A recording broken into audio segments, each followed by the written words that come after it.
An elderly man with dementia walked into his backyard one October morning, saw a large gray shape moving through the mist, and decided, with complete certainty, that someone had left a dog in his yard. His daughter, a wildlife veterinarian who had secretly brought an orphaned baby elephant home 2 nights earlier, watched from the kitchen window.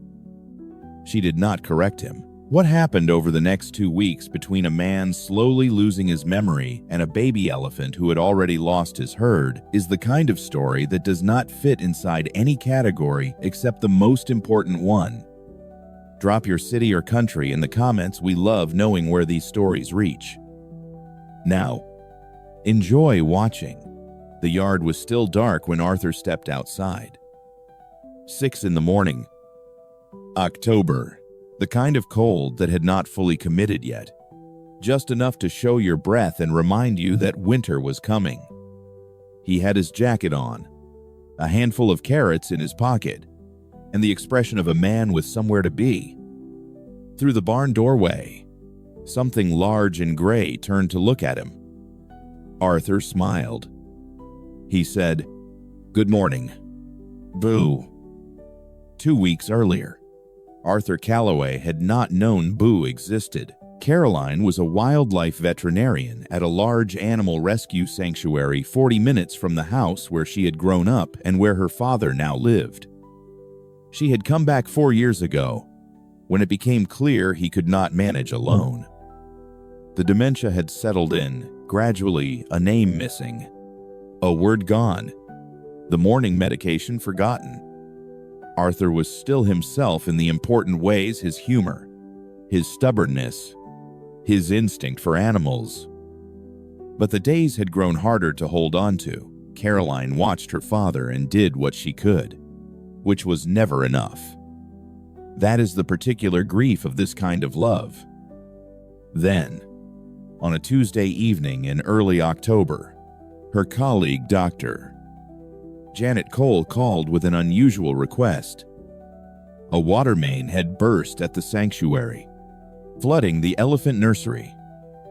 The young calves needed emergency relocation, and one of them, a 3-month-old named Boo, could not go to a standard facility. His immune system had been compromised from his time alone in the wild. He needed round-the-clock monitoring and equipment that only Caroline had at home. Would she take him? 2 weeks only, until the nursery was ready. Caroline said yes. She put the phone down and stood in the kitchen for a while without moving. His neurologist had mentioned, more than once, that structured animal interaction could be genuinely therapeutic for patients at Arthur's stage, that the emotional and sensory engagement could reach parts of the mind that ordinary routine could not.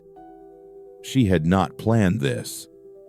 But she had also learned, over 4 years of watching her father diminish, to recognize an opening when one appeared. Boo arrived at midnight, guided quietly into the converted barn, while Arthur slept. Caroline spent the night monitoring his vitals by lamplight, while the rest of the house was still.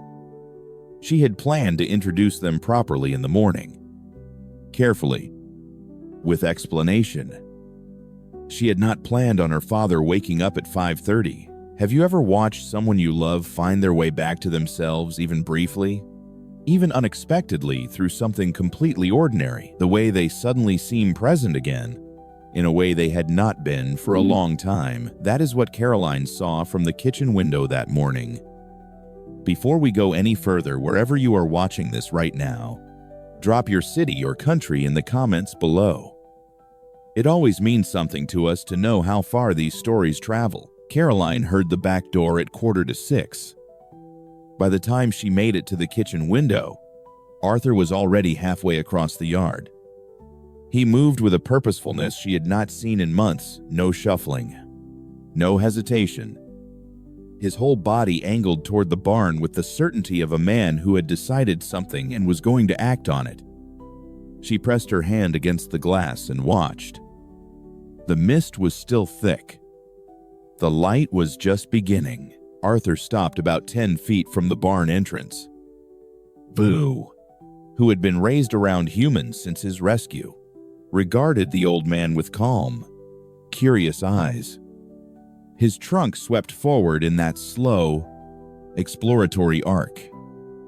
To anyone who knew elephants, it was a greeting, the gesture of a social animal reaching towards something new. To Arthur, it was a dog's nose. Unusual, expressive, extraordinarily long, and moving in a way no nose he had ever encountered moved before. He reached into his pocket and held out a carrot. Boo took the carrot. Arthur laughed a real laugh, full and unguarded. He reached up and placed his hand carefully on the side of Boo's face. Caroline stood there until her coffee went cold. When her father came back inside 20 minutes later, he was talking before he reached the door. He had found the most extraordinary dog, he said. Someone had left him in the yard, which was irresponsible. Frankly, but the animal seemed fine, better than fine. Gentle, intelligent. He had already decided on a name. He said, "I am going to call him Boo." Caroline looked at her father's face. She took in the light in it. She said, "That is a good name." The decision to say nothing to let the misidentification stand was not one she made lightly. She was a scientist.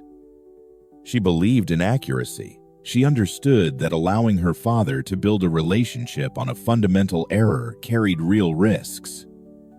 But she had also watched Arthur that morning, and she had not seen her father that present, that purposeful, that genuinely happy, in longer than she could clearly remember. She called his neurologist that evening. The response was measured but clear as long as both Arthur and Boo remained safe. The therapeutic value of the bond outweighed the cost of the misidentification. Emotional well-being was not a secondary concern. For a patient at Arthur's stage, it was the primary one.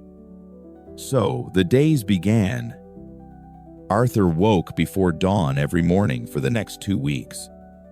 He prepared Boo's meals with the focused attention he had once brought to construction work, the careful measurement, the deliberate sequencing, the refusal to rush a job worth doing properly. He studied Caroline's feeding notes when the instructions called for formula and fresh vegetables rather than anything resembling ordinary dog food. He concluded, without distress, that Boo was simply a breed with specific dietary requirements, and adapted accordingly. He began training sessions on the 3rd day. He started with Sit. Boo, who had spent his first weeks at the sanctuary learning human cues, considered Arthur for a moment and sat. With the slow, settled dignity of an elephant finding its balance, Arthur's face was extraordinary. He produced a piece of carrot, told Boo he was remarkable, and spent the next hour working through every command he had ever taught a dog. Each one met with the attentive, intelligent cooperation of an animal who had, apparently, decided to be patient about the whole business. The training sessions became the centerpiece of Arthur's days. In a life increasingly defined by things forgotten and words lost, this was work he was good at. Work that held, every session restored, in small but real increments. A man who had been slowly stepping back from the world. Caroline watched from the window. She did not go outside. She did not make a sound. She stood there with her hand pressed flat against the glass until the cold of it came through her palm. The evenings were when it was most complete.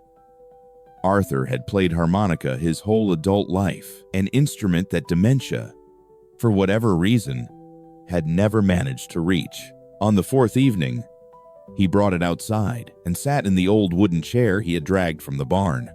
And he played Amazing Grace because it was the song his fingers knew first.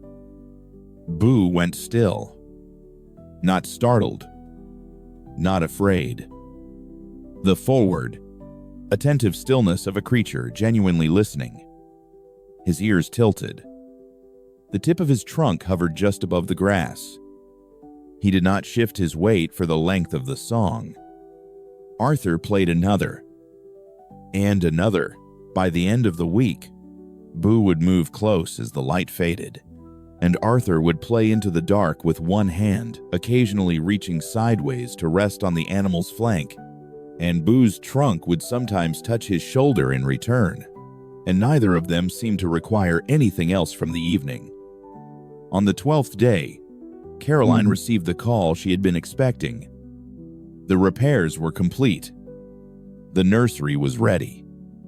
Boo needed to return to the sanctuary by the end of the week.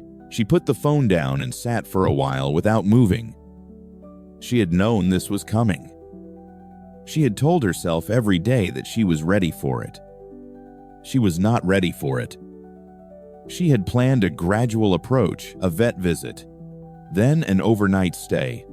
The separation stretched across several days to soften the adjustment, but when she came outside on Wednesday evening, she found her father sitting in his chair with the harmonica in his hands, not playing, looking at the sky with an expression she recognized.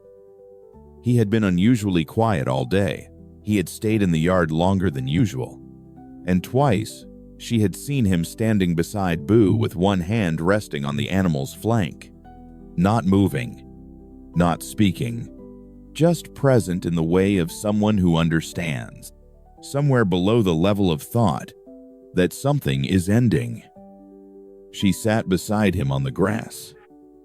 He said, quietly, that he thought Boo might be going somewhere soon, that sometimes you could feel when something was changing before anyone told you. He had felt it a few times in his life. He had usually been right. He looked at her. She did not need to say anything. He nodded once. Then he picked up the harmonica and played for a long time, and Boo stood beside him and did not move. Friday came with sharp October light. Arthur spent the morning with Boo unhurried, methodical, the same routines but slower, as if he were trying to keep the morning from ending. The transport arrived at 2 o'clock, and then something happened that Caroline had not anticipated. As the sanctuary staff began preparing the ramp, Arthur grew very still. She had seen this before, the particular quality of stillness that sometimes preceded a moment of clarity, when the fog lifted without warning and left a man briefly, completely, entirely himself. He looked at Boo. He was quiet for a long moment. Then he said, softly, "He is not a dog, is he?" Caroline stood beside him and shook her head. He was quiet a little longer. Then he said, "He is something much more extraordinary than a dog." She said yes, that was exactly right. He was quiet for a moment. Then he reached into his jacket pocket. He had been carrying carrots every morning for 2 weeks, and he walked Boo to the ramp himself. The staff had prepared for a difficult loading. They had not prepared for an 81-year-old man walking calmly beside a baby elephant, talking to him in a low, even voice about where he was going and why it was the right place for him to be. Boo walked beside Arthur at his pace. At the ramp, he stopped and turned, and his trunk came up and curled around Arthur's arm in full, holding embrace of an animal that understood, in whatever way animals understand, that this was a goodbye. Arthur stood very still with his free hand on the side of Boo's face. He said H. Nay was going to remember him. His voice stayed steady for all of it. The weeks afterward were hard. The structure was gone, and its absence showed everywhere. Arthur's appetite fell. His sleep grew lighter. The purposeful stride that had replaced the shuffle for 2 weeks gradually returned to the shuffle. But the memory held, and that surprised everyone, including the neurologist. When Caroline showed Arthur photographs 3 months later, his recognition was immediate and warm. He described the training sessions, the mornings, the way the harmonica made Boo go still and simply listen. He could not always say how long it had been. He could not always say where Boo had gone. But he knew what they had meant to each other. That part he kept. On quiet evenings, she would sometimes find him in his chair by the barn wall, eyes closed, fingers moving. No harmonica in his hands, just the memory of the music, still finding its way through. A 2023 review in Frontiers in Aging Neuroscience confirmed that animal-assisted intervention reduces agitation and anxiety in dementia patients, with documented improvements in cognitive responsiveness. A 2022 study in the Journal of Alzheimer's Disease found that regular animal contact increased positive social behavior and reduced confusion episodes. Emotional memory, the kind tied to connection and feeling, is, researchers note, often the last to fade. Arthur and Boo had no protocol. What happened between them was not clinical. It was just real. If this story stayed with you, if it reminded you of someone, or something you believe about what love looks like when it finds the form it needs, leave a comment and tell us. Share this with someone who needs a quiet, true story today. Subscribe if you are not already here. There are more of these coming. Every one of them is about a connection that refuses to make sense and happens anyway.